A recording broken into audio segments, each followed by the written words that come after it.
Assalamualaikum warahmatullahi wabarakatuh.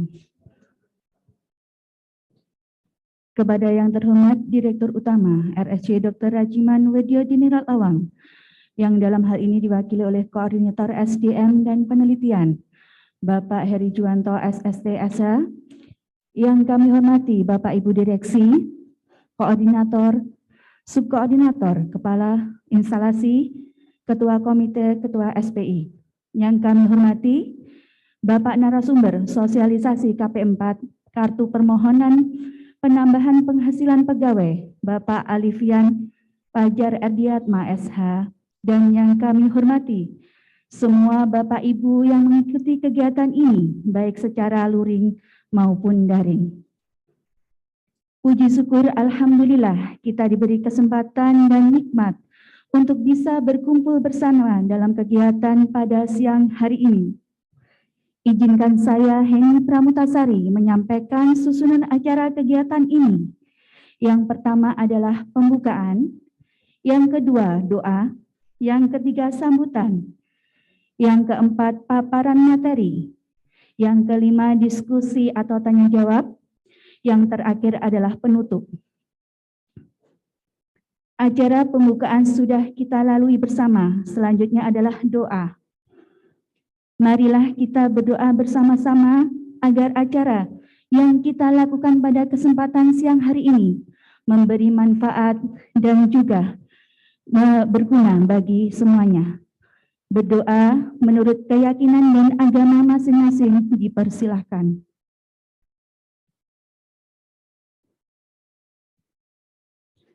Berdoa dapat diakhiri.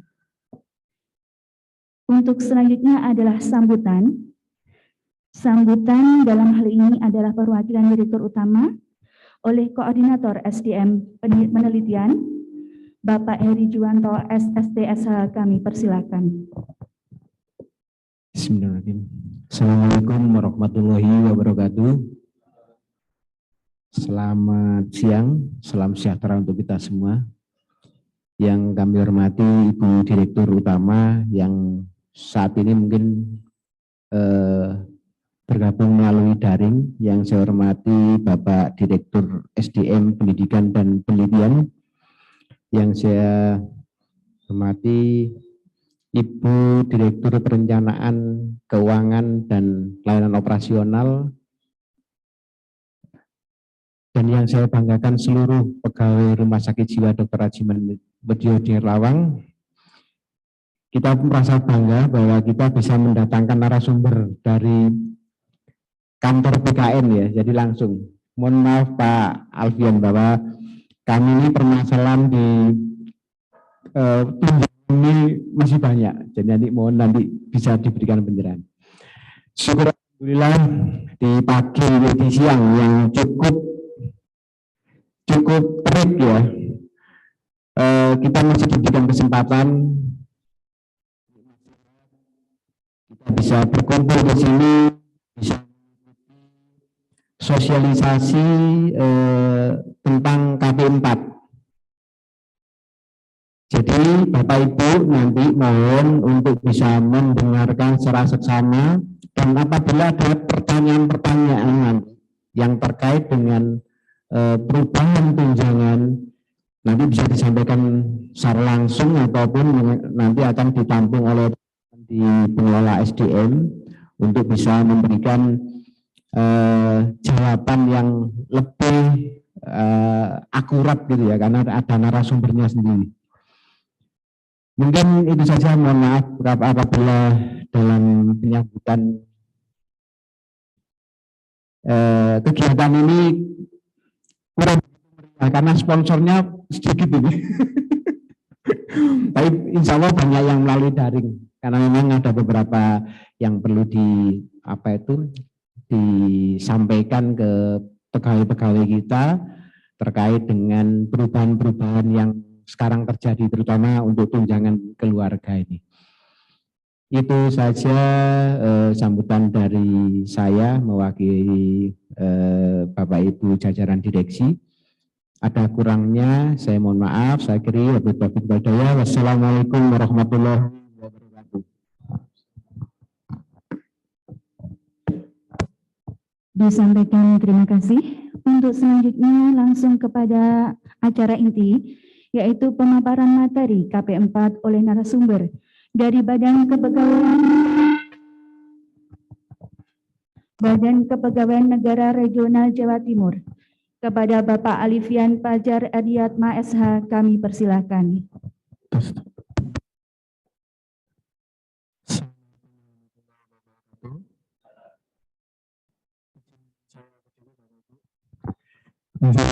Pak Direktur dan Bapak Ibu semuanya yang telah hadir.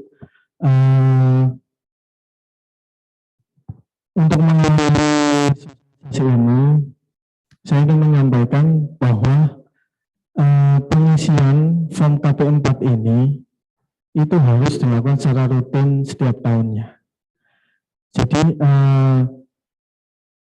kegunaannya untuk apa? Selain untuk tunjangan dan juga untuk keakuratan data kepegawaian. Jadi di kepegawaian mungkin ada di Kementerian Kesehatan mungkin ada sistem GAPEK sendiri atau sudah terintegrasi semua dengan CASN. Jadi nanti itu akan selalu diupdate oleh kepegawaian. KP4 sendiri adalah kartu permohonan penambahan penghasilan pegawai. Jadi Bapak Ibu, pada saat sekarang mungkin masih single, nanti setelah menikah bisa melaporkan akan mendapat tunjangan tambahan. Dan juga untuk penambahan anak.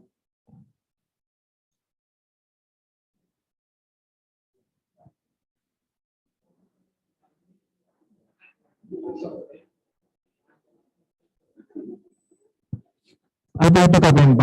KP4 kepanjangan dari Kartu Permohonan Penambahan Penghasilan Pegawai. KP4 dapat dibuat sewaktu-waktu. Ini maksudnya selalu rutin tiap tahun apabila di pertengahan tahun Bapak Ibu ada penambahan anak, bisa langsung diupdate. Jadi pengisian form KP4 apabila ada perubahan data keluarga tanpa harus menunggu tahun berikutnya, itu dapat langsung diupdate. Diisi, diserahkan ke kepegawaian, lalu diserahkan ke bagian keuangan atau gaji.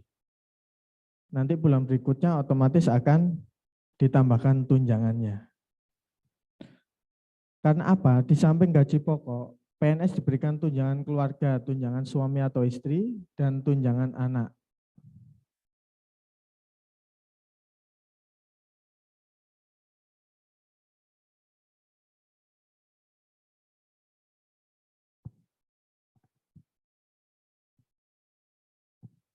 Tunjangan suami istri diberikan kepada PNS yang telah bersuami atau beristri sebesar 10% dari gaji pokok. Yang kita tahu, seperti yang kita tahu Bapak Ibu, bahwa PNS boleh, PNS laki-laki khususnya, boleh beristri lebih dari satu.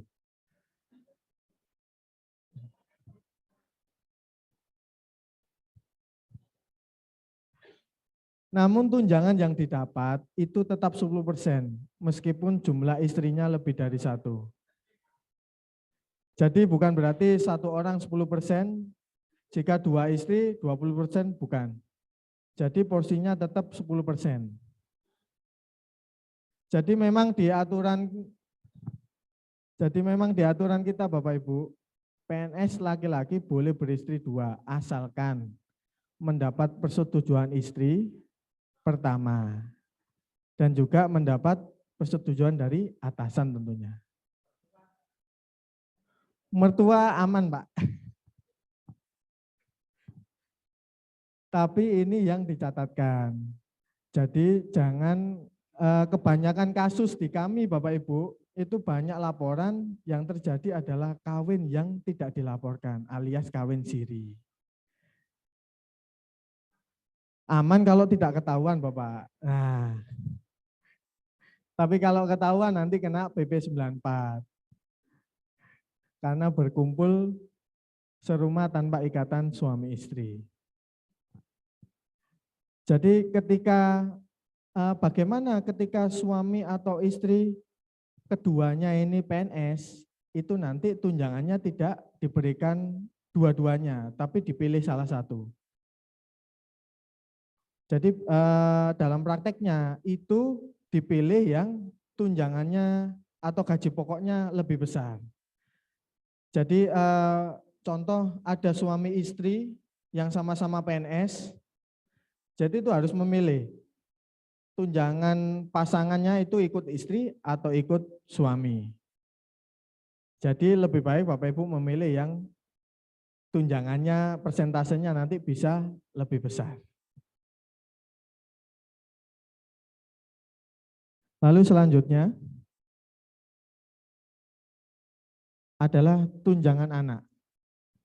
Nah, tunjangan anak ini bisa anak kandung atau anak angkat yang berumur kurang dari 21 tahun, belum kawin, tidak mempunyai penghasilan sendiri, dan apabila anak tersebut masih bersekolah, bisa sampai umur 25 tahun Bapak Ibu.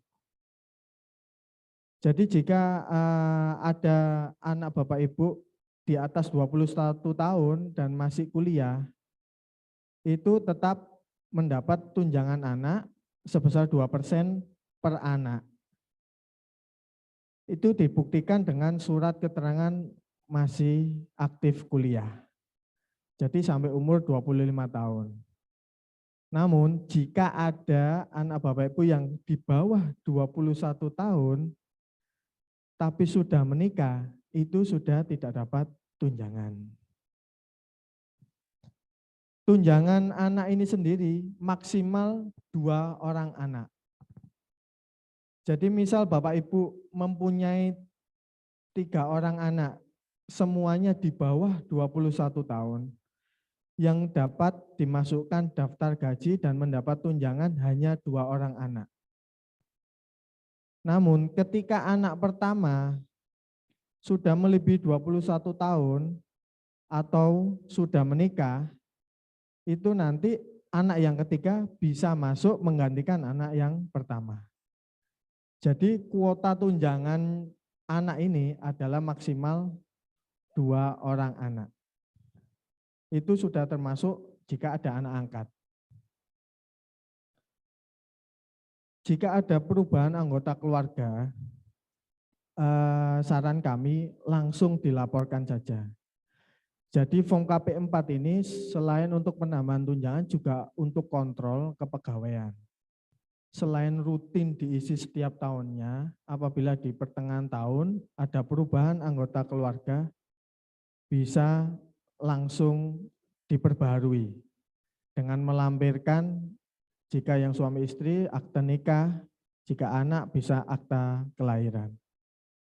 Karena Bapak Ibu di PP izin perkawinan dan perceraian PNS itu PNS yang sudah melakukan perkawinan atau pernikahan yang sah harus dilaporkan secara tertulis maksimal 1 tahun. Jadi jika Bapak Ibu yang masih bujang kemudian menikah, harap langsung dilaporkan. Selain untuk penambahan tunjangan juga untuk tertib administrasi kepegawaian. Maksimal 1 tahun semenjak tanggal perkawinan. Sampai di sini ada yang ditanyakan Bapak Ibu sebelum nanti kita melihat seperti apa form KP4-nya. Monggo. Anak tiri juga mendapat, Pak. Jadi anak tiri juga mendapat, jadi anak kandung, anak tiri, dan anak angkat. Maksimal 2 orang anak. Gimana Bapak?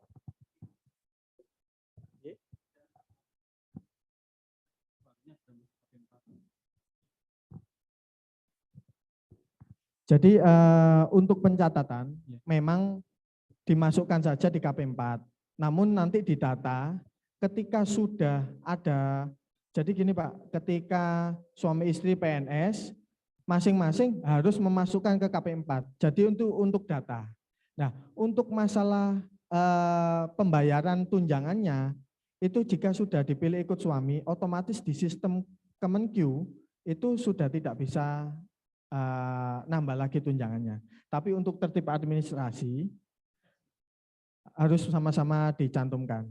Jadi nanti di kepegawaian juga datanya juga dimasukkan, data istrinya siapa, di suami juga dimasukkan data suaminya siapa.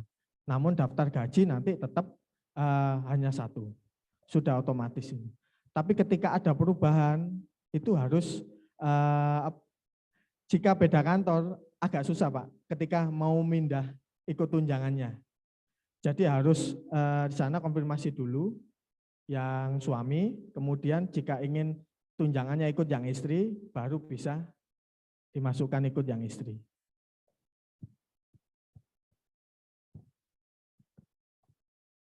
Ada lagi Bapak Ibu?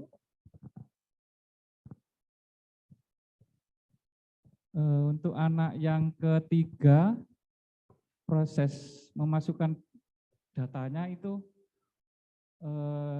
langsung apa nunggu anak yang pertama keluar dari jatah gitu? Oh siap.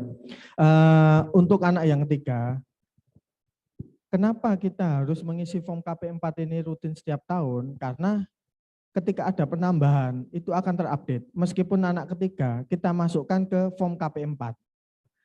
Jadi form KP4 ini akan dimasukkan ke sistem kepegawaian dulu, kemudian kepegawaian akan mengirim ke gaji.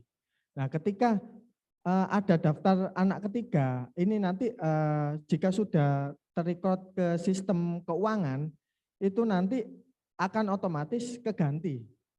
Kalau misal yang pertama nanti sudah dewasa, sudah di atas 21 tahun dan tidak menjadi tanggungan. Jadi tetap dilaporkan, itu untuk memang enggak langsung dapat karena maksimal 2 orang anak Bapak. Jadi data itu berguna apabila nantinya anak yang pertama sudah tidak menjadi tanggungan Bapak Ibu. Jadi tetap langsung dimasukkan ke dalam form KP4. Biasanya ini Bapak Ibu berpengaruh kepada BPJS. BPJS juga. Jadi meskipun anak bukan tunjangan, anak ketiga bukan dapat tunjangan 2%, namun untuk pembayaran BPJS itu biasanya udah langsung ke cover. Jadi karena BPJS ini sifatnya bukan berapa jumlah anak, tapi sekarang pemotongannya itu tergantung jabatan. Tergantung jabatan Bapak Ibu, tunjangannya berapa, nanti persentase dari situ.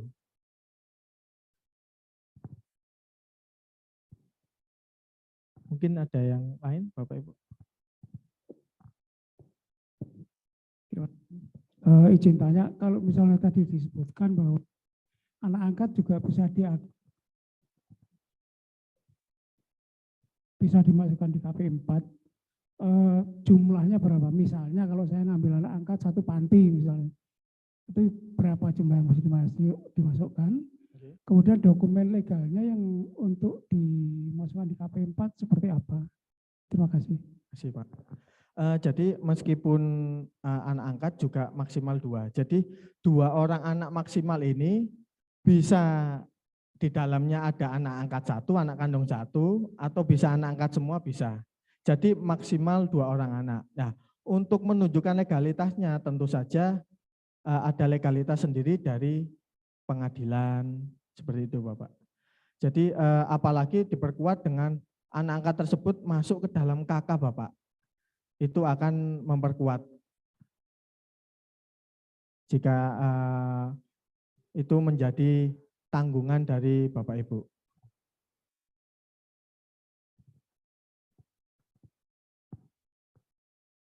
Ada lagi Bapak Ibu?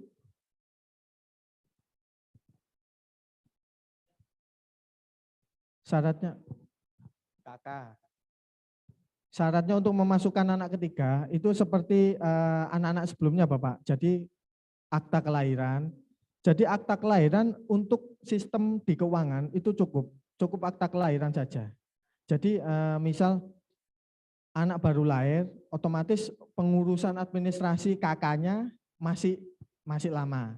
Nah, kemudian biasanya kalau di kami di Surabaya itu sudah online, jadi kependudukan aktenya muncul duluan. Nah, itu sudah bisa Bapak, sudah bisa masuk. Namun anak ketiga ini jika anak yang pertama dan kedua masuk dalam daftar gaji, masih belum bisa dimasukkan. Jadi, tapi sudah masuk sistem untuk antrian. Tapi nanti tetap jika untuk keperluan kepegawaian, jika kakak sudah jadi, tetap nanti disetorkan untuk melampiri yang penambahan anak tersebut.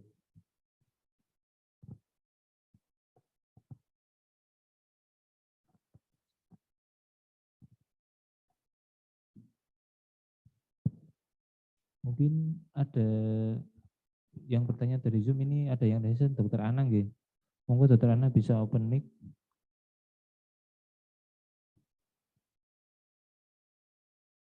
Dokter Ana? Oh, nanti aja. Oke. Kita lanjut nggih Bapak Ibu.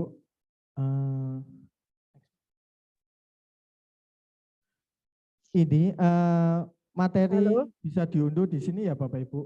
Bisa di-scan atau linknya bisa diakses sebelum kita lanjut ke form KP4-nya. Apakah boleh bertanya? Silakan dokter, bisa disampaikan. Oke. Terima kasih Pak paparannya. Saya Dokter Ana. Saya mengikuti secara online karena banyak tugas yang harus saya kerjakan. Pertanyaan saya yang pertama, ini kan kebetulan memang anak saya ada 2 orang yang sudah usianya lebih dari 21. Anak saya 6, Pak. Kemudian ketika awal yang tahun 2022 kemarin, ketika anak nomor 1 saya itu usia 21 dan memang dia sudah selesai sekolahnya, maka ya tunjangannya sudah tidak ada ya Pak ya. Nah, kemudian ketika anak kedua itu kan kemarin arahannya adalah ketika kita sudah bisa menunjukkan bahwa dia masih kuliah, itu masih bisa ditanggung gitu ya. Tapi ternyata ketika saya sudah mengumpulkan itu tetap ini Pak, tetap dari BPJS itu tetap tidak. Jadi kan kita punya JKN Mobile itu secara otomatis ketika anak usia 21 tahun itu sudah lepas gitu. Maksudnya tidak termasuk yang dipotong setiap bulan. Ini padahal itu sudah saya urus ininya keterangan bahwa dia masih kuliah. Itu bagaimana Pak penjelasannya? Baik ya Ibu. Terima kasih. Untuk BPJS memang karena di kami juga sering terkendala dengan BPJS Ibu. Jadi BPJS ini aturan internalnya memang mereka pakem ketika 21 tahun ke atas mereka langsung dengan otomatis merubah. Nah, yang saya jelaskan tadi itu memang untuk internal. Jadi jika anaknya Ibu tadi ada 6, jika yang pertama sudah tidak menjadi tanggungan, akan turun ke anak yang ketiga. Namun anak yang kedua, jika masih kuliah, itu di sistem penggajian Kemenkyu, itu dikasih pilihan, apakah akan turun ke anak keempat, atau tetap anak yang kedua. Dengan catatan harus melampirkan surat keterangan masih aktif kuliah. Nah, tapi Bapak Ibu, untuk yang di sistem BPJS internal BPJS sendiri, saya sendiri kurang paham. Jadi di kami pun sering terdapat kasus serupa Ibu. Jadi ketika sudah melampirkan, tapi sudah di BPJS-nya sudah mereka secara sepihak take out. Jadi otomatis yang ke cover anak yang keempat. Saya sendiri jika menjelaskan sistem BPJS-nya di aturan internal BPJS bukan kurang sebegitu mengerti karena yang saya jelaskan di sini adalah sistem yang berada tunjangan yang berada di Kemenkyu. Jadi yang di sistem penggajian PNS, Ibu. Seperti itu, Ibu. Baik, Pak. Terima kasih penjelasannya. Sekarang kita lanjut ke form KP4 nih, Bapak Ibu.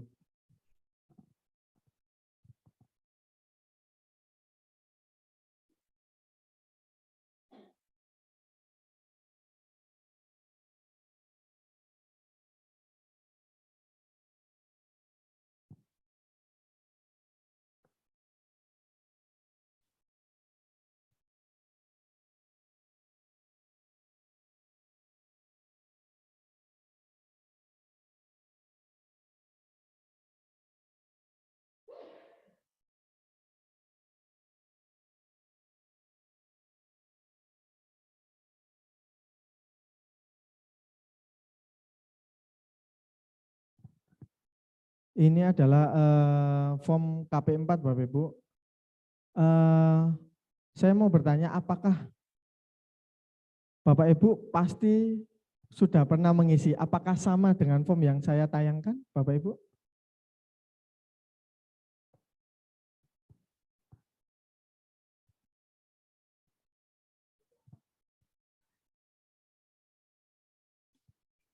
Ya.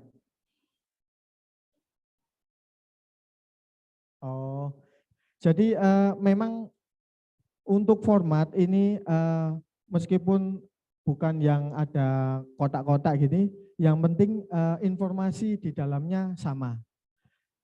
Jadi ada nama lengkap, NIP, NPWP, tempat tanggal lahir, jenis kelamin, agama, status kepegawaian juga, jabatannya juga. Karena memang enggak ada, memang dalam hal ini tidak ada form yang baku. Namun di Kementerian Keuangan, di kami itu meminta NPWP. Jadi di aturan itu tidak ada form KP4 yang baku. Jadi itu mungkin terupdate sesuai kebutuhan semisal Kemenkyu di tempat kami untuk meminta NPWP. Jadi form ini untuk melengkapi pendaftaran tunjangan keluarga.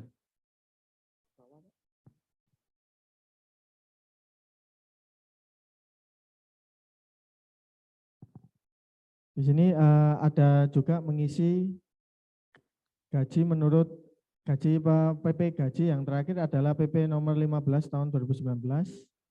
Itu dilihat saja golongannya berapa, masa kerjanya berapa, nanti gaji pokoknya akan terlihat di situ, di lampiran PP gaji nomor 15 tahun 2019. Kemudian diisi alamat, tempat tinggal,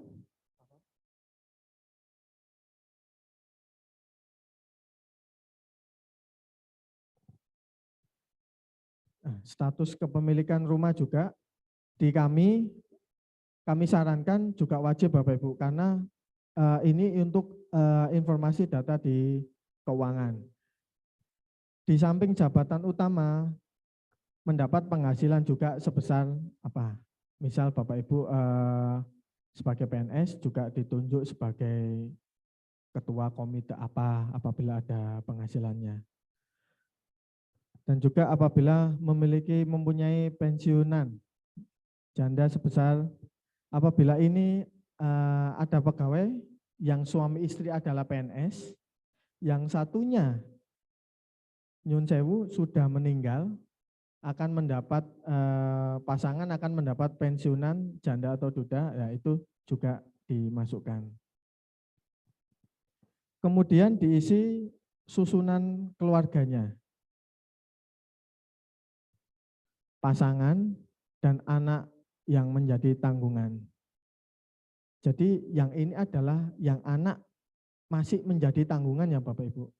Jadi dibedakan, misal kita mempunyai 3 orang anak atau lebih, masih di bawah 21 tahun dan itu masih menjadi tanggungan kita, itu dimasukkan semua. Namun apabila anak kita lebih dari 21 tahun sudah menikah dan tidak kuliah, itu tidak usah dimasukkan. Jadi di bawahnya di poin D itu ada jumlah anak seluruhnya. Jadi anak seluruhnya itu yang masuk tanggungan. Nah, tanggungan ini belum tentu masuk ke dalam daftar gaji Bapak Ibu. Jadi ketika Bapak Ibu mempunyai anak lebih dari 2, 3 atau 4 dan seterusnya, dan masih berumur di bawah 21 tahun, dan masih menjadi tanggungan kita, masih kita biayai, kita cantumkan. Tapi nantinya yang masuk daftar gaji hanya 2 orang anak.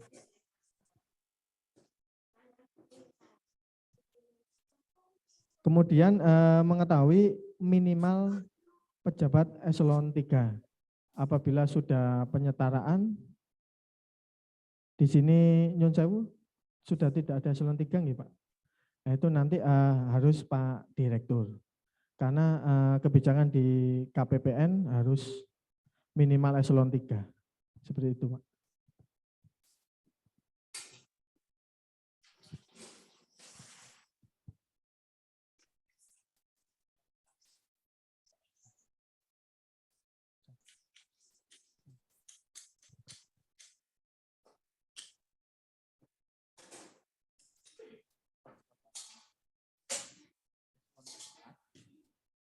Ada eselon. Ya. Jadi Pak Alfian ya. Mulai bulan Mei yang lalu seluruh UPT vertikal rumah sakit, ada 34 rumah sakit di Indonesia, UPT vertikal Kementerian Kesehatan yang direksinya itu non eselon. Jadi kami direksi ini adalah pejabat fungsional yang diberikan tugas tambahan sebagai direktur utama, direktur A, B, C, D gitu. Nah, di rumah sakit UPT vertikal Kementerian Kesehatan juga sudah tidak ada lagi eselon 4, eselon 3, eselon 2. Nah, ini gimana ini? Jika seperti itu, Nyun Sewu Bapak, berarti semua direktur itu tidak ada yang dari jabatan administrasi ya Pak? Enggak ada ya? Berarti fungsional semua ya? Tugas tambahan. Ya, itu kan yang penyetaraan Pak. Saya kira ada beberapa, kalau di kami di daerah-daerah mungkin semacam puskesmas itu yang boleh menjadi kepala puskesmasnya biasanya JF yang ditugaskan sebagai kepala puskesmas. Berarti untuk semua rumah sakit itu direkturnya JF itu Pak ya?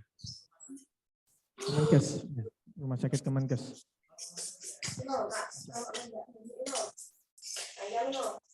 Karena memang di kami pun Pak, di Kanrek 2 itu masih ada eselon 3 Pak. Jadi masih ada eselon 3 dan juga untuk yang tata usaha itu masih ada eselon 4. Jadi yang teknis saja yang penyederhanaan. Jadi mungkin saya baru mendengar ini ketika di Kemenkes sudah semuanya sudah beralih. Jika seperti itu bisa jadi nanti juga ditugaskan dari mungkin subkoordinator atau koordinatornya juga tidak masalah karena ini nggak ada aturan baku, karena ini aturan arahan dari Kemenkeu sendiri Pak. Dan itu bersurat ke kami waktu itu tahun 2017 yang harus minimal eselon 3. Tapi nggak ada aturan bakunya. Sekarang udah eselon sudah penyetaraan mungkin bisa dilimpahkan ke subkoor maupun koordinator. gitu, Pak. Bisa, Pak, bisa. Sudah tidak ada Koordinator sekarang. subkor juga sudah ada. Sudah tidak ada. Ya. Sekarang jadinya tim kerja. Jadi yang terpenting Bapak Ibu, kita harus menekankan pemahaman di dalam diri kita bahwa pengisian form KP4 ini harus rutin, minimal 1 tahun sekali. Meskipun tidak ada perubahan jumlah anggota keluarga, itu kita wajib untuk mengisinya secara rutin. Karena itu sebagai kontrol kepegawaian juga, karena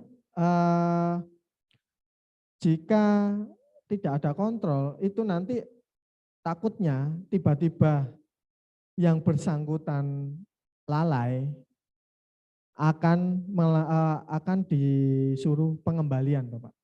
Jadi misal tidak dilakukan secara rutin, ketika anak sudah tidak menjadi tanggungan, sudah 21 tahun ke atas, YBS lalai, akhirnya setelah dicek, akhirnya menjadi temuan, akan pengembalian, Pak. Jadi itu akan menjadi beban dari masing-masing Bapak Ibu.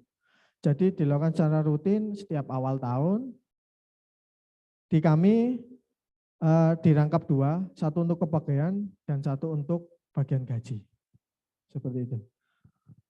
Mungkin ada yang bertanya?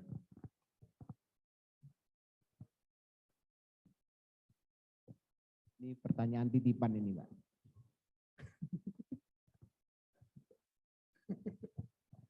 Ya, jadi kalau tunjangan itu misalnya di saat dia aktif, masih aktif sebagai PNS, itu tunjangan anak tirinya masuk gitu ya, anak tiri. Kalau dia pensiun, apakah tunjangan itu masih bisa dilanjutkan atau ada aturan lain? Itu yang ada yang pernah bertanya ke saya seperti itu.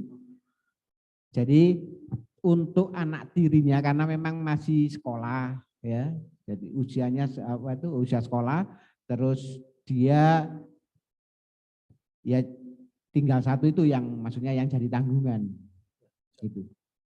Itu aja, Pak. Terima kasih, Pak. Izin menjawab, karena untuk pensiun mungkin jika saya ada mungkin miss, nanti saya konfirmasi lagi. Namun sepengetahuan saya, Pak, itu setiap yang menjadi tanggungan meskipun anak tiri itu sudah diakui pada saat aktif dan sudah masuk daftar gaji. Itu nanti meskipun pensiun itu akan ikut, tetap akan ikut karena sudah. Nah, ini juga salah satu fungsi dari pelaporan form KP4 secara berkala atau secara rutin. Karena penambahan-penambahan tersebut bisa jadi setelah kita berumur mau pensiun ada penambahan juga. Karena itu nanti yang diakui di Taspen. Jadi nanti di SK itu nanti akan muncul tunjangan yang masuk. Kalau di data kami di dulunya SAPK, jadi Taspen itu mengonfirmasi ke SAPK. Kalau sekarang si ASN. Jadi yang diakui di sistem jika sudah ada pasti akan lanjut untuk mendapat tunjangan. Karena nyun sewu Bapak Ibu, banyak yang saya temui pegawai-pegawai, kasus-kasus yang saya temui pegawai nakal. Jadi ketika mau pensiun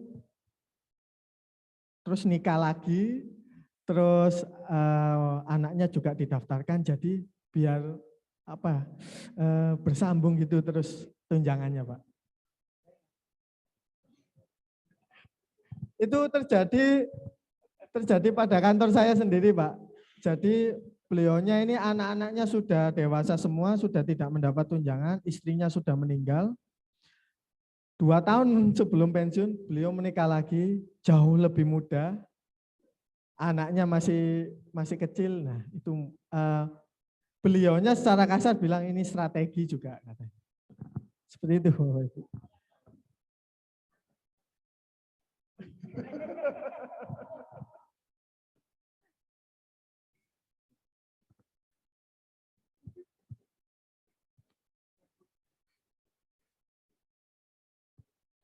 Ada lagi Bapak Ibu?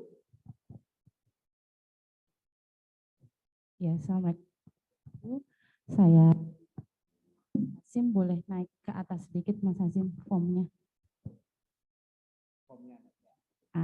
Ya. Tadi kan kalau di form kami itu tadi tidak ada NPWP, berarti NPWP tinggal dimasukkan ya Pak. Begitu juga dengan kepemilikan rumah.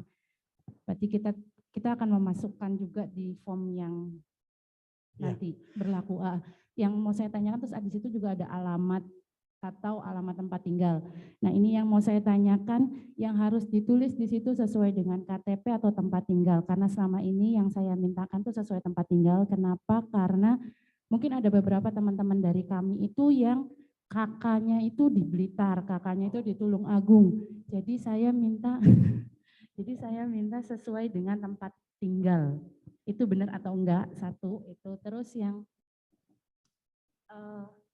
ada nomor HP juga ya, berarti itu harus dimasukkan juga. Sama pendapatan lainnya itu berarti khusus untuk, kalau di situ kan di samping jabatan utama ya, bekerja sebagai, maksudnya bekerja sebagai itu yang apa aja, maksud saya pendapatan lain itu dia apa saja ya Pak yang harus masuk. Misalnya kalau misalnya dia punya usaha, itu dimasukkan atau enggak, atau hanya yang sebagai jabatan, misalnya dia merangkap jabatan di mana, seperti itu atau bagaimana? Yang dituliskan hanya jabatan yang ngerangkap jabatan di mana gitu. Jadi kalau di luar penghasilan kita sebagai pegawai nggak usah dimasukkan. Oh, baik. Jadi untuk alamat memang lebih baik sesuai tempat tinggal. Memang saya tekankan lagi Ibu, di sini form ini tidak ada aturan baku karena enggak ada peraturan, tidak ada peraturan yang formnya harus seperti ini. Ini kami dapat terakhir 2017 dari pihak KPPN. Jadi seperti NPWP juga di KPPN kami di Sidoarjo itu membutuhkan. Jadi tempat tinggal harusnya yang sesuai dengan realnya. Jadi tidak sebatas sesuai KTP saja. Lagi ya Pak, maaf. Terus di situ untuk yang gaji menurut PP nomor 15, itu PP gaji ya Pak ya. Ya. Sedangkan selama ini yang saya ketikkan di situ, saya tuliskan di situ adalah menurut SK terakhir yang dipunya sama teman-teman. Jadi misalnya KP, kenaikan pangkat atau KGB yang menunjukkan di situ gaji pokok dia terakhir adalah berapa. Itu bisa apa enggak? Maksudnya apa harus PP itu yang dituliskan. Sedangkan kalau yang kita tuliskan tuh lengkap dari nomor SK, ya di situ kan nomor SK sekian, gaji pokok sekian, TMT sekian. Itu yang saya ketikkan. Maksudnya harusnya, ya tadi kan memang tidak baku, cuman apa harus nomor PP itu yang ditulis atau nomor SK yang terakhir? Tidak harus menulis PP ini, justru berdasarkan SK itu malah lebih jelas dan lebih detail. Saya menunjukkan PP ini adalah dasar. Nah, kemudian gaji pokoknya itu tetap sesuai dengan yang kami tuliskan, itu sesuai dengan di SK. Hanya saja jika Ibu harus detail sesuai SK, itu malah lebih bagus. Jadi malah ada dasar gajinya itu dari mana dan berapa nominalnya. Meskipun ini di kantor kami menulisnya hanya dasar PP 15 2019, itu gaji pokoknya tetap sesuai SK terakhir karena itu juga ditarik dengan masa kerja juga dan golongannya. Di situ yang paling Mas Hasim turun dikit, yang jumlah anak yang ditanggung dan jumlah yang menjadi tanggungan termasuk yang masuk dalam daftar gaji. Sama pengisian anggota keluarga itu ya Pak ya. Itu jika anaknya sudah berumur 25 misalnya, tapi dia sudah berhenti dari kuliah dan belum bekerja, apa masih dituliskan di situ? Satu, terus misalnya anaknya belum menikah tapi sudah bekerja, masih dituliskan atau tidak? Jika anaknya, di sini anak yang menjadi tanggungan adalah yang masih kita biayai, dalam arti di bawah 21 tahun. Nah, melihat dari kasus yang Ibu ceritakan tadi, jika di bawah 21 tahun tapi sudah bekerja, sehingga tidak menjadi tanggungan kita, itu tidak usah kita masukkan. Tapi dalam hal ini, biasanya ya Bapak Ibu, dalam prakteknya, meskipun di bawah 21 tahun, meskipun sudah bekerja, itu pegawai tidak melapor jika anaknya sudah bekerja. Jadi biar mendapat tunjangan seperti itu Bapak Ibu. Mungkin dalam tanda kutip di sini memang secara normatifnya jika sudah bekerja itu akan di stop. Jadi yang bersangkutan itu akan kontrol dari kami kepegawaian dan juga gaji itu pasti akan melihat umur.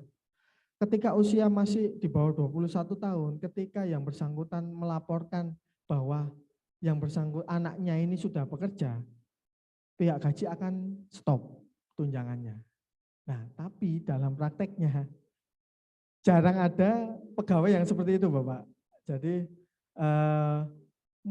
istilahnya mumpung dapat, ya sudah biarkan saja. Nah, tapi ketika lebih dari 21 tahun mau kita stop, lalu pegawai ini, loh jangan di stop, anak saya masih kuliah. Nah, melampirkan surat keterangan masih kuliah. Nah, namun apabila bahkan sebelum 25 ketika anaknya sudah tidak kuliah, sudah lulus, itu otomatis akan stop. Jadi kontrol dari pelaporan KP4 secara rutin ini seperti itu Bapak Ibu. Jadi misal lebih dari 21 tahun dan masih kuliah, kita melampirkan surat keterangan masih kuliah, aktif kuliah. Ketika anak kita sudah lulus atau bahkan pahit-pahitnya sudah berhenti atau DO. Nah, gunanya melaporkan setiap tahun kontrolnya adalah itu Bapak Ibu.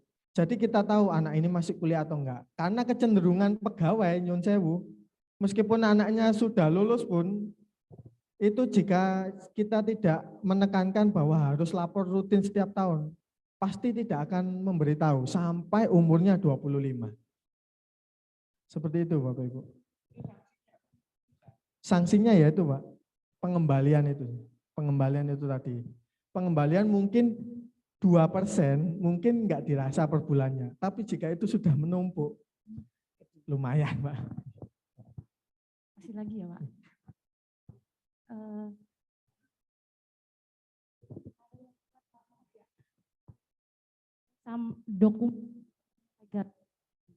Tanyakan juga tentang dokumen legal. Sebenarnya saja syarat untuk yang pertama misalnya dia baru menikah, terus penambahan anak, ya itu dokumen apa aja sih Pak yang seharusnya wajib dikumpulkan? Karena di kita itu satu SK terakhir untuk pengisian data jelas ya Pak. Terus yang kedua yang kita minta adalah yang menikah, buku nikah, terus sama kakak. Begitu juga dengan anak, akte anak, dan kakak. Dan itu yang saya kan dapat turun-temurun ya Pak ya, dan itu diminta legalisir. Tapi kan sekarang kalau sudah berbarcode, dia tidak perlu legalisir. Tapi untuk yang lama-lama itu kayak buku nikah, kakak, yang misalnya mungkin dulu anaknya itu lebih dari 2, tapi kan anaknya sudah lahirnya sudah lama, jadi dokumennya belum berbarcode, itu diminta dilegalisir. Apakah semua dokumen itu harus dilegalisir atau enggak? Seperti itu. Sebenarnya semua dokumen itu tidak harus dilegalisir Ibu. Karena legalisir itu hanya menunjukkan legalitas atau keyakinan dari kepegawaian bahwa ini benar-benar dokumen sesuai dengan aslinya. Jika Bapak Ibu bisa membuktikan atau bisa tahu ini benar, ini anaknya, oh ini benar, ini suaminya, tanpa legalisir pun itu sama Kementerian Keuangan diterima. Jadi itu sebagai kontrol kita. Karena nyuwun sewu mungkin untuk yang dulu-dulu itu karena biar meyakinkan, biar ini menunjukkan asli, legalisir seperti itu. Jadi tidak ada ketentuan harus legalisir. Jadi yang terpenting itu bisa dibuktikan jika itu benar-benar ada atau tidak mengada-ngada atau tidak memalsukan seperti itu. Jadi jika kasus yang belum bisa dibarcode, meskipun fotokopiannya saja itu bisa. Ada kasus ya Pak, misalnya pegawai A menikah dengan istri yang sebelumnya, terus dia menikah lagi, istri pertama lah taruh. Dia menikah lagi dengan istri yang kedua. Nah, anaknya ikut dengan istrinya, anak yang dengan istri yang pertama itu ikut dengan istrinya Pak. Ya, dia menikah dengan istri yang kedua, dia juga punya anak. Dia memasukkan. Ya, sedangkan anaknya saat ini tidak berada di kakaknya, tapi ikut dengan kakak istrinya. Nah, apa itu masih bisa dimasukkan dalam tunjangan? Anak yang masuk kakak itu anak yang dari istri pertama. Anak dari istri yang kedua sekarang yang masuk kakak. Anak dari istri yang pertama sudah ikut dengan istrinya, mantan istrinya. Mantan istri. Nah, itu sedangkan dia mengajukan anak yang ketiga, memang ya sudahlah untuk BPJS saja seperti itu, karena anak ketiga kan tidak dapat tunjangan ya Pak ya. Nah, untuk kasus anak yang pertama dan anak kedua sama itu masih bisa masuk tunjangan. Jadi sebenarnya di sini tetap itu merupakan anak kandung. Jadi jika meskipun sudah ikut kakak istri, sebenarnya bisa. Karena apa? Itu masih menjadi tanggungan. Masih menjadi tanggungan. Dalam hal ini, jika di istri kedua mempunyai anak lagi, nah apabila YBS ini ingin untuk menggantikan yang pertama, itu jelas sangat bisa. Jadi kebanyakan di lapangan juga ketika belum mempunyai anak dengan istri kedua, itu bisa tetap anak yang pertama karena masih menjadi tanggungan meskipun sudah beda kakak. Karena itu di dalam aturan perceraian juga anak itu masih menjadi tanggungan. Jadi itu masih bisa.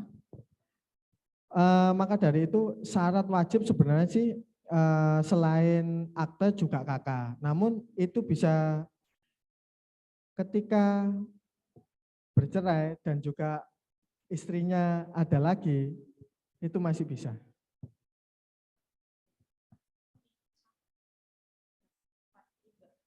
Kalau istri pertama sudah cerai enggak, maksudnya tidak dapat tunjangan ini. Hanya saja di aturannya harus membagi penghasilannya. Jadi mendapat sepertiga seperti itu. Tapi jika anak kandung, jika masih berusia di bawah 21 tahun bisa. Karena anak kandung masih melekat, masih menjadi tanggungan beliau.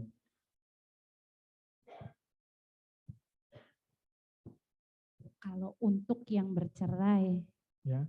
Ya tadi kan itu dia ada yang nakal kadang tidak lapor dan lain sebagainya. Ya. Nanti yang bercerai apa namanya? Yang bercerai sebenarnya harus melaporkan juga di KP4. Di KP4-nya harus di KP4 melaporkan harus juga. Melaporkan juga. Karena untuk pegawai yang mau bercerai pun itu harus yang akan bercerai itu harus persetujuan atasan. Di aturan kepegawaian seperti itu. Jadi jika sudah mendapat persetujuan atasan, jadi mengajukan tertulis apa alasannya.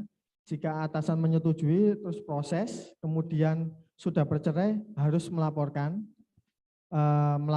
putusan pengadilannya. Nah itu nanti akan keluar dari tunjangan istri. Seperti itu. Nah, memang kebanyakan susahnya kontrol karena di PP 94 jika tidak lapor itu bisa kena hukuman disiplin Ibu. Karena sebelum proses perceraian pun kita harus lapor. Mungkin tidak enaknya PNS bagi bapak-bapak ya terutama. Jadi ketika mau berpisah itu kita harus lapor. Atasan harus tahu apa alasannya, bahkan atasan bisa jadi memanggil si istrinya ini juga. Kenapa dan lain sebagainya. Jadi harus BAP. Jadi tidak semata-mata tiba-tiba sudah cerai baru lapor, nah itu nanti bisa dijatuhi hukuman disiplin. Terima kasih, itu dulu dari saya. Assalamualaikum warahmatullahi wabarakatuh. Waalaikumsalam. Menyambung pertanyaan yang tadi, Pak. Suami istri sama-sama PNS. Suami itu punya tanggungan istri dan anak-anak, kita teruskan di KP 4 ya. Semuanya ya. Istri jadi kan juga wajib mengisi KP 4. Ya. Untuk kolom nama suami anak ini apakah dikosongkan? Tidak usah, Pak. Tetap Jadi sama. tetap dicantumkan. Apabila nanti tidak konfirmasi dan mau dimasukkan tunjangan, itu otomatis keblokir. Jadi di sistem keuangan nanti otomatis keblokir di sistem gaji. Oh iya. Jadi akan mengikuti salah satu tunjangannya. Tapi wajib dimasukkan karena apabila beda instansi, itu sistem kepegawaian juga beda. Jadi nanti untuk kebutuhan data juga ketika di kami, misal di SAPK pun, ketika kita memasukkan di data suami orang BKN, di data suami kita memasukkan data istri beserta anak. Nah, tidak otomatis di data SAPK, di data istri jika dicari itu tidak otomatis anaknya siapa aja dan juga suaminya siapa aja. Jadi tetap dimasukkan meskipun tidak mendapat tunjangan dalam daftar gaji.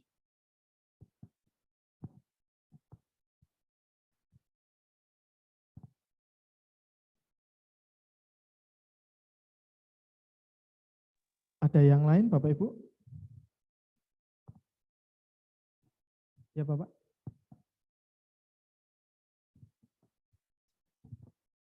Izin tanya lagi Bapak.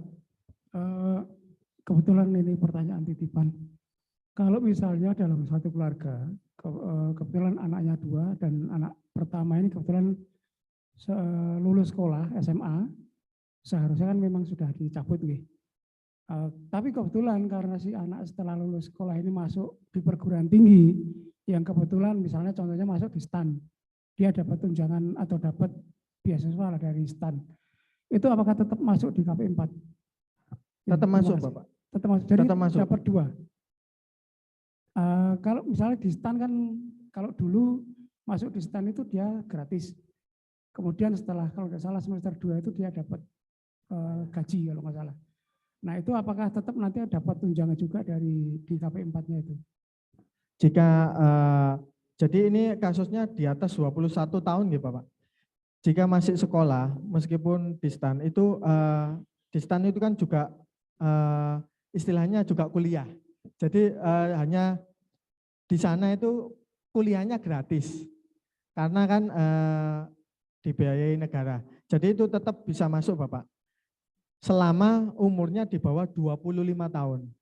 Jadi tetap dimasukkan saja di form KP4 dengan jika di atas 21 tahun anaknya melampirkan surat keterangan kuliah. Tapi jika di bawah 21 tahun itu tidak usah melampirkan surat keterangan kuliah, Pak, karena sudah otomatis masuk di bawah 21 tahun. Oke, terima kasih. Terima kasih.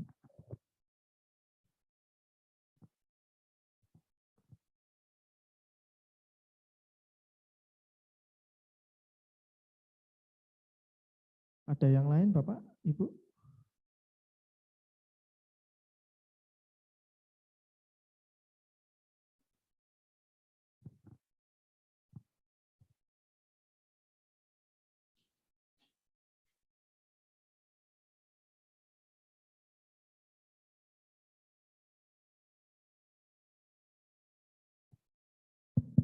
Baik, terima kasih.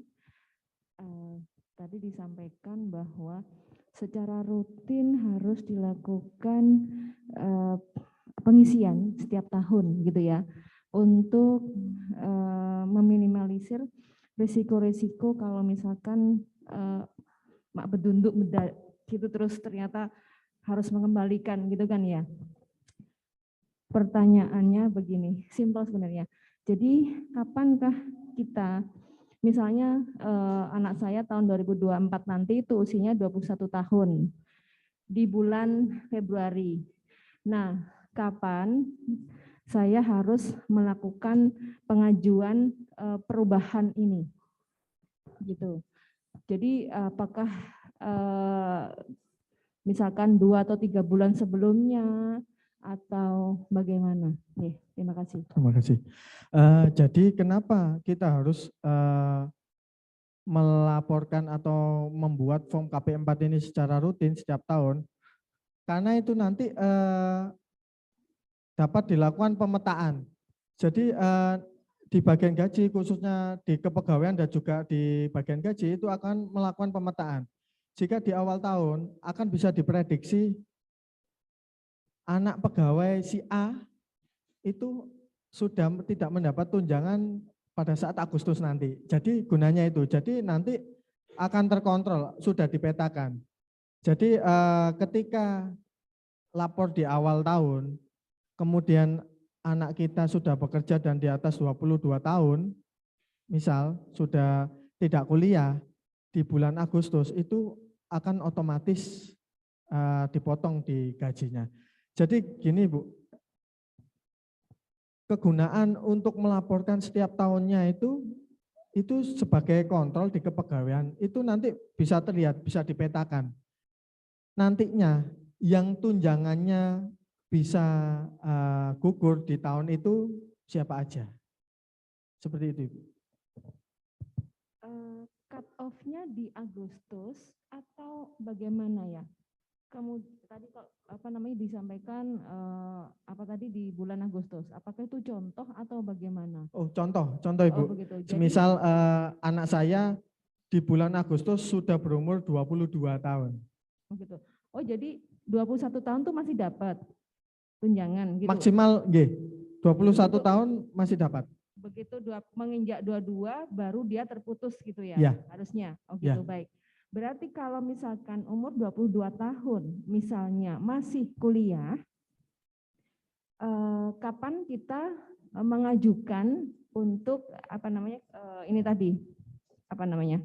penambahan permohonan ini tadi, kapan kita lakukan? Iya, karena kan kalau misalnya nih lahirnya di bulan Juli, kemudian tahun ajaran baru juga bulan Juli misalnya, apakah ada kaitannya dengan itu atau di awal tahun sebelum dia berumur 22 tahun misalkan?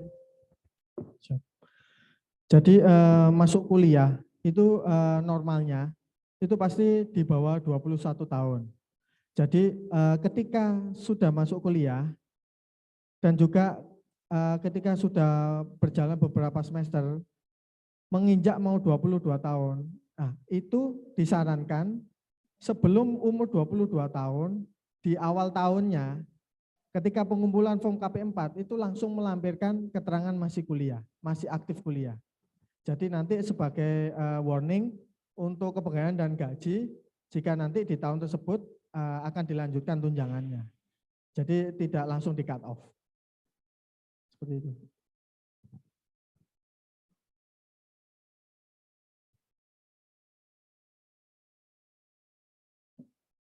Mungkin ada lagi Bapak Ibu?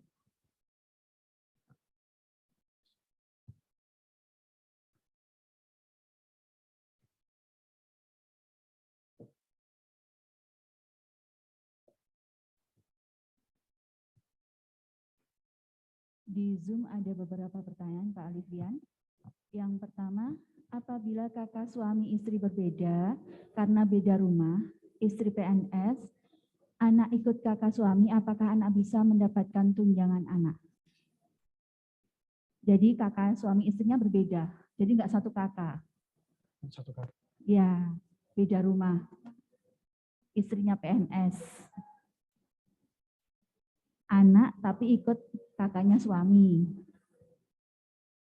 Beda rumah kan? Nah itu. Tapi masih dalam ikatan perkawinan. Ini Mbak Diana adakah?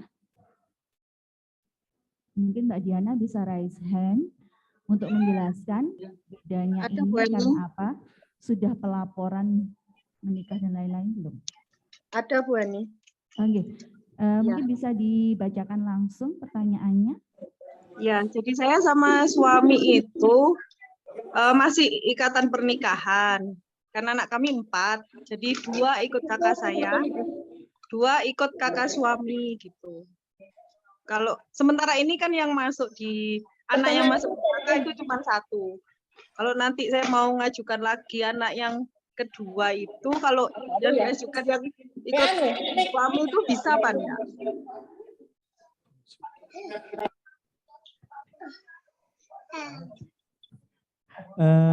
Seperti ini Bu, jika saya keliru saya mohon maaf. Pada dasarnya selama masih ada ikatan suami istri itu memakai akta perkawinan saja bisa masuk tunjangan suami atau istri. Namun yang saya bingungkan di sini ketika sudah Nyun Sewu sudah berkeluarga sekian lama dan juga sudah mempunyai banyak anak, kakaknya beda dan juga anaknya ikut sendiri-sendiri.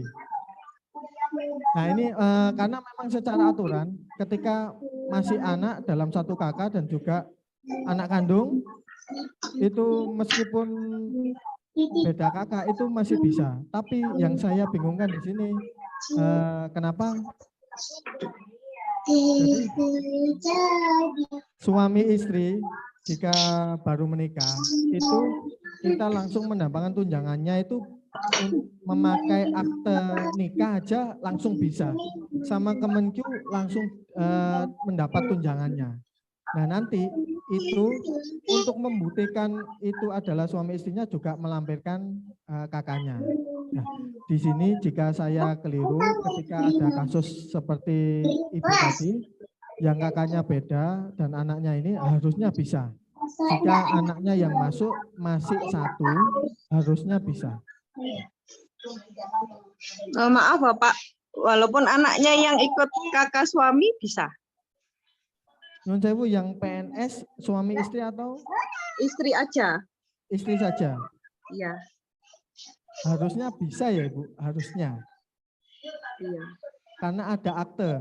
Di akte Karena itu, ada akte. di akte kelahiran anak itu juga dijelaskan bahwa itu anak ibu. Iya.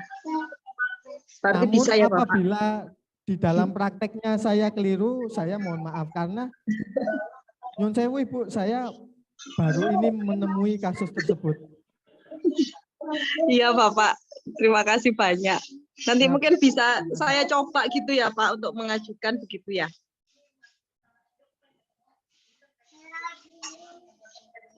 Ya Mbak Diana, kurang jelas. Berarti mungkin setelah ini saya coba ajukan aja ya. Siap, siap. Harusnya bisa melalui akte kelahirannya. Karena Oke. tercantum nama orang tuanya. Oke. Matur nuwun Bapak. Siap Ibu.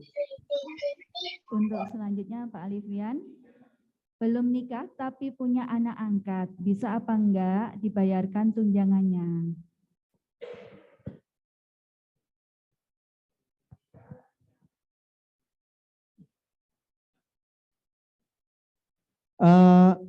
Jika ini saya lihat di aturan PP Gaji, harusnya bisa. Jadi meskipun belum menikah tapi mempunyai anak angkat yang sah, harusnya bisa. Ya, harus disertakan dokumen legalnya.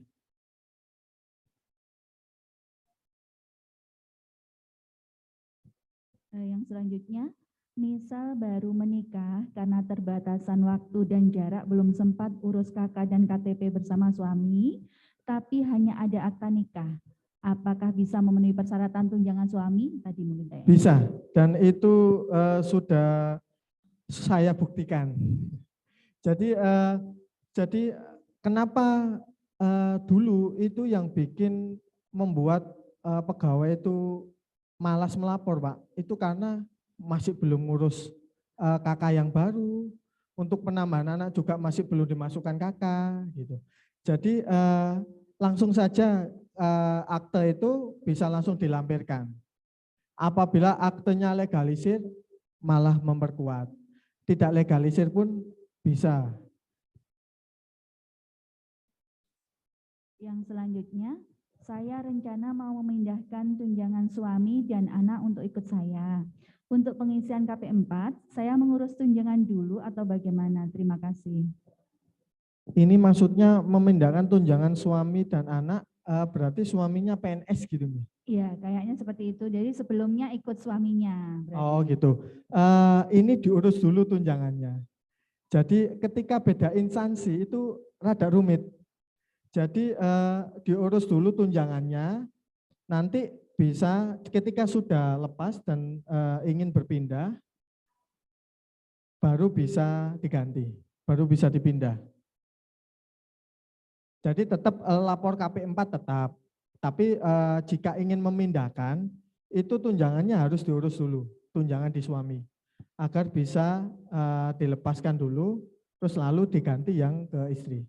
Jadi tidak bisa langsung diklaim sepihak karena sudah masuk sistem keuangan terlebih dahulu.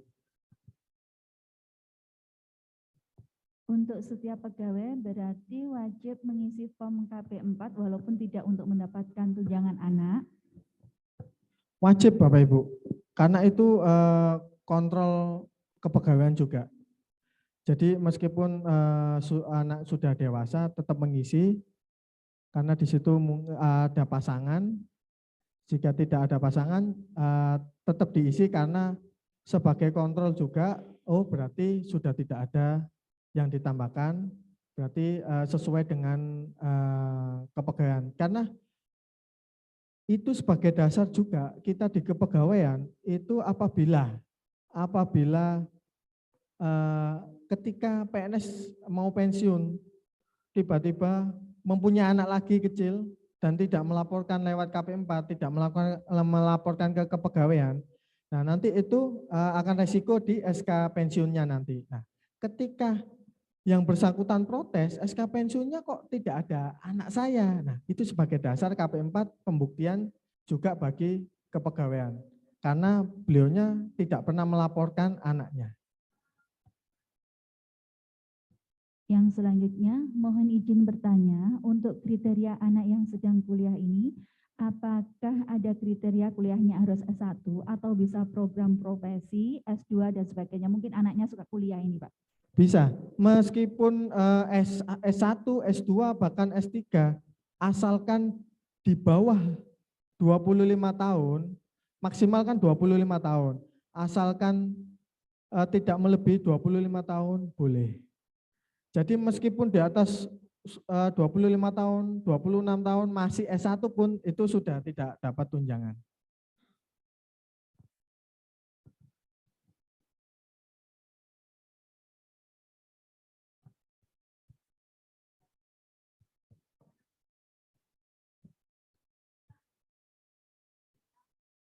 (25 tahun) dan tidak sudah selesai kuliahnya, apakah harus si pegawai ini harus melapor atau membuat surat pernyataan bahwa anaknya sudah tidak kuliah untuk memutus tunjangan tersebut? Harus. Jadi meskipun anaknya misal contoh lulus kuliah di umur 23 tahun. Ketika sudah lulus dan tidak lanjut kuliah ke S2 lagi, itu harus melapor. Maka dari itu gunanya form KP4 ini itu nanti akan ditarik.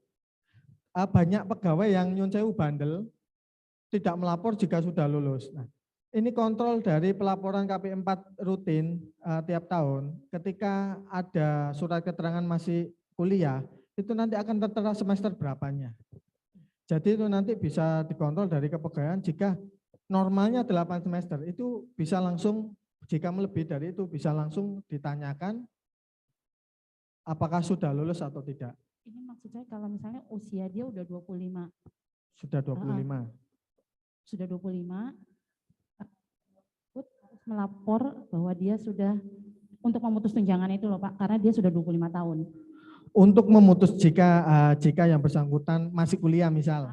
Tapi sudah 25 tahun otomatis. tidak usah lapor karena otomatis diputus. Berarti kalau misalnya dia sudah 25 dan otomatis itu akan diputus. Ya, maksimal kan 25 tanpa tahun. Surat pernyataan.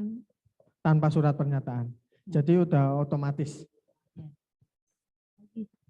Kan tadi Bapak jelaskan bahwa tadi ada pertanyaan, jika belum mengurus kakak apa bisa dimasukkan tunjangan cukup dengan akta nikah seperti itu. Mungkin bisa dimasukkan ya Pak, sebenarnya ini info dari gaji. Kenapa kami di sini selalu meminta kakak Pak? Ya, karena ternyata teman bagian gaji untuk memasukkan tunjangan tersebut, bagian gaji akan menginput di situnya, akan menginput nomor kakaknya tersebut. Itu kenapa kita meminta sampai saat ini masih meminta dilengkapi dengan kakak. Karena ternyata di bagian gaji itu dilengkapi dengan nomor tersebut untuk diinput. Mas Anang, sebentar.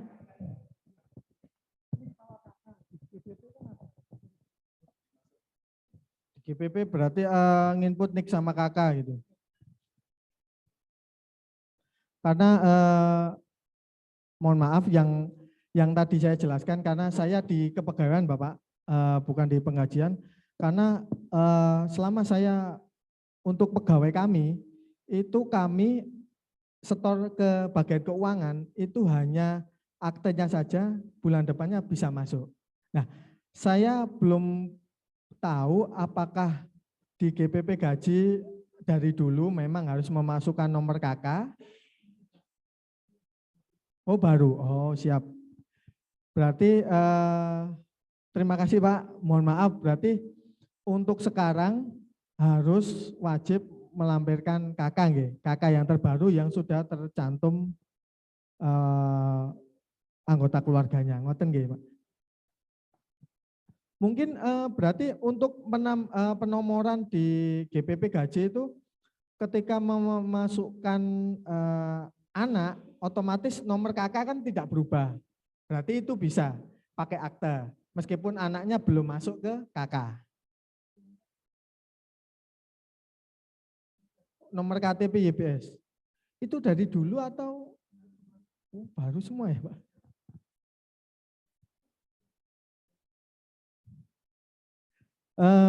Jadi terima kasih Bapak atas infonya.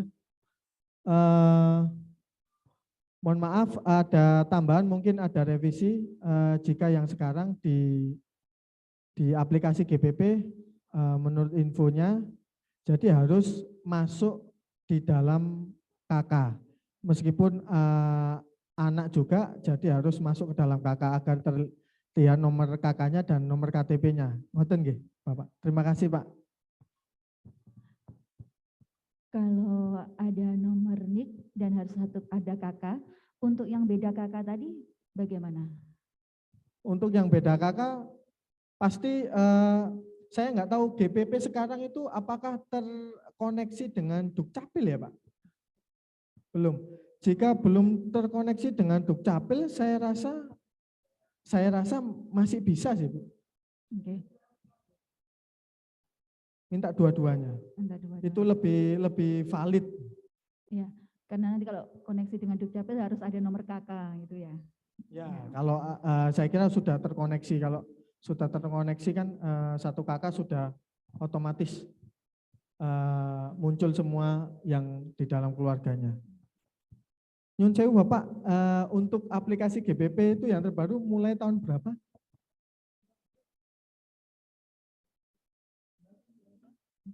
Mei 2023 ini. Siap Bapak, terima kasih Pak. Ada satu lagi pertanyaan di chat, Pak Alifian. Suami PNS, istri keterima P3K, sehingga tunjangan untuk istri dilepas. Nah, untuk ASN P3K ini tidak dapat pensiun. Jika nanti si istri yang P3K pensiun, apa bisa mendapatkan tunjangan lagi dari suami?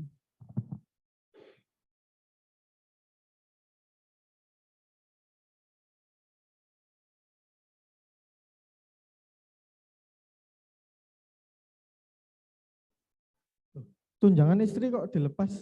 Ini karena iya Pak, masih ini Pak. Jadi masih bisa. Itu sampai masih berhubungan, masih dalam ikatan suami istri dan juga sampai pasangan meninggal. Itu masih dapat. Iya.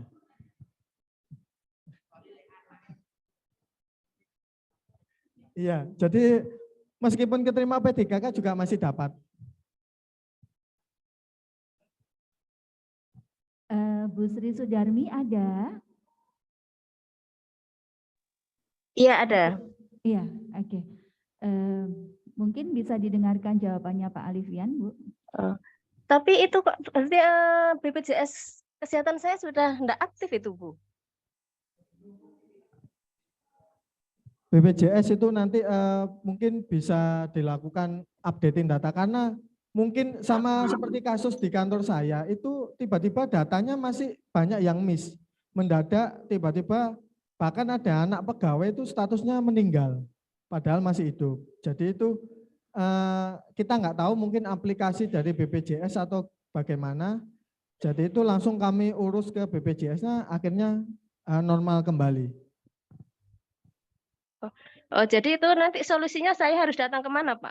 Untuk mengaktifkan kembali BPJS saya. Ketika BPJS Ibu sudah tidak di situ tercantum tidak ikut suami, itu bisa diurus langsung Bu ke BPJS-nya, Bu. Oh, begitu. Jadi BPJS saya tetap ikut suami begitu. Iya, tetap ikut. Jenengan masih jadi tanggungan dari. Jadi jenengan masih mendapat tunjangan, suami jenengan masih mendapat tunjangan 10% karena tunjangan istri. Seperti itu Ibu. Oh, baik Pak, nanti saya coba. Terima kasih Bapak.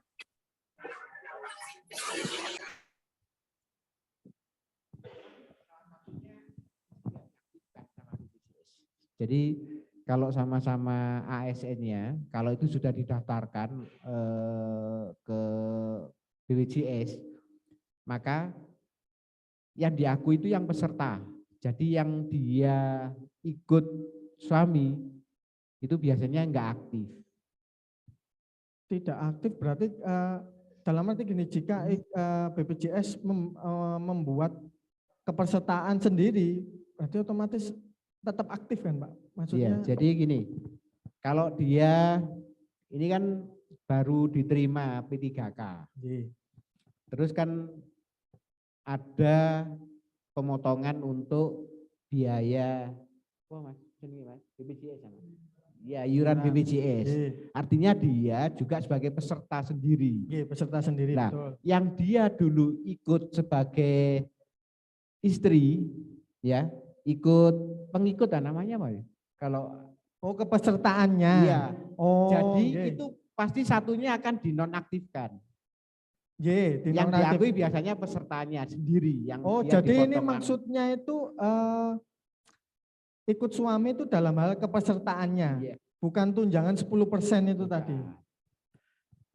Jika untuk tunjangan 10% tetap dapat, tapi untuk kepesertaannya meskipun bukan P3K pun, ketika istri bekerja di perusahaan pun, ketika ikut kepesertaan sendiri juga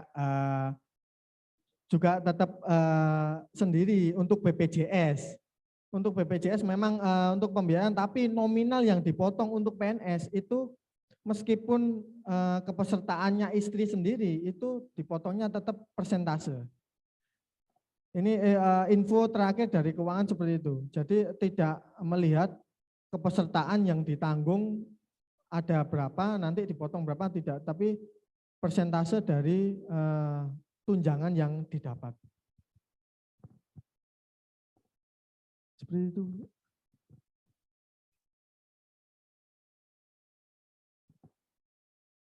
Baik, Bapak Ibu, jika tidak ada pertanyaan lagi, saya akhiri, saya kembalikan ke MC.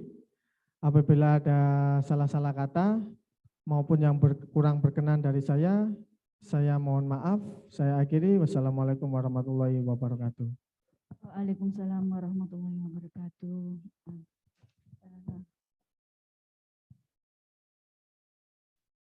Terima kasih disampaikan kepada Bapak Alifian atas materi dan juga diskusinya pada kesempatan siang hingga sore hari ini.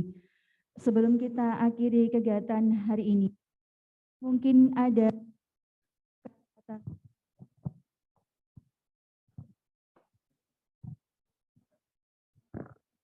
Ada kata-kata dari Dr. Mukti yang mau disampaikan?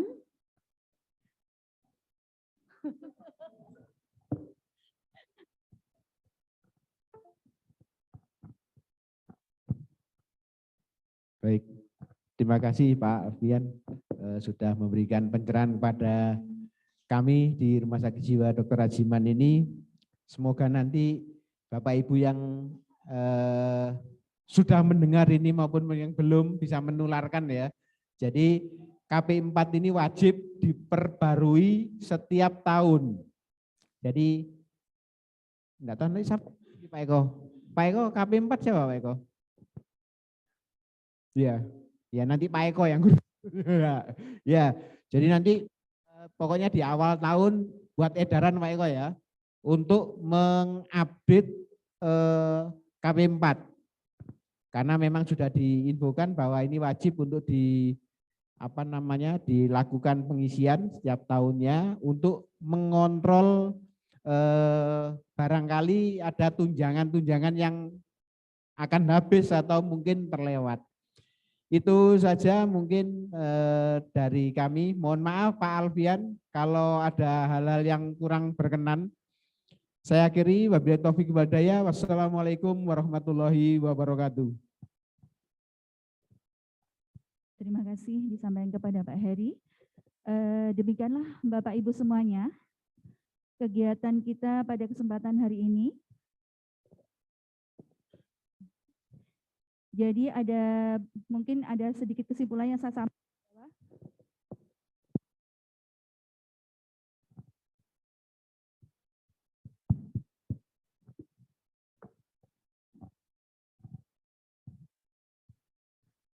Jadi untuk setiap tahun kita perlu secara rutin melakukan perubahan atau update data KP4. Dan bila ada perubahan, walaupun tidak di awal tahun bisa sewaktu-waktu dilakukan. Untuk anak yang ditanggung maksimal usianya 21 tahun, ya, jumlahnya maksimal 2 orang. Untuk anak ini bisa diperpanjang sampai usia 25 tahun bila ada keterangan sekolah atau kuliah. Ya.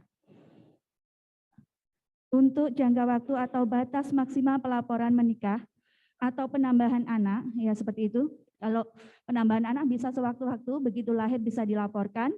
Kalau menikah maksimal 1 tahun. Ya. Karena kalau lebih dari 1 tahun nanti kena PP 94 tahun 2021.